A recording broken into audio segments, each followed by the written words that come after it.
It's very rare that you get a verdict in court that people all agree with. There are people who refer to a previous case in which there was a judgment that went against their beliefs, or they look at inconsistencies in judgments.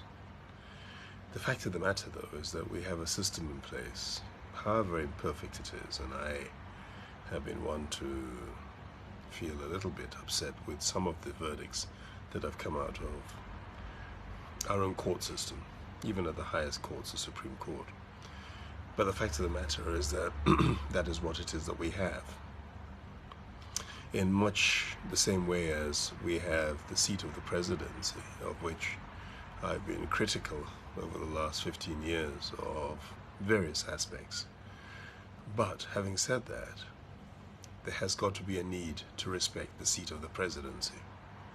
And over a period of time, it's been sad in many ways to see the kind of negativity, the kind of falsehood, the kind of photoshopping, the kind of abuse on social media, and disrespect of the seat of both the presidency and of the seat of presidential candidates. In fact, there's few that has been maligned as much as Nana Akufo-Addo over the period of time. The point I'm driving at is that at some point in time, we have to accept responsibility for who we are, whether we like the system or not. We've had a verdict in court yesterday that some people believe to be excessively harsh. That is debatable. To some people it is.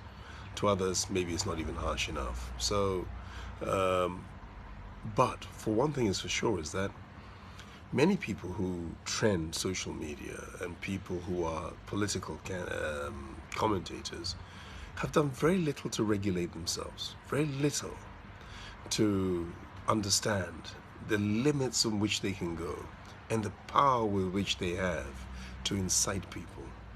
I think anybody who's praying for peace would hope that this situation, however bad, unsavory as it might have been in terms of the discourse and the dialogue, and then the verdict, will hopefully look at it as the beginning to bring about change, to tell the truth, to post things that are honest, to give respect to the seat of the president, to give respect to the seat of Nana Akufo-Addo, to bring ourselves to the point where we understand there are limits rather than that we are limitless, and maybe therefore be able to pass something on to the greater electorate that says we agree to disagree, but we will do so fairly.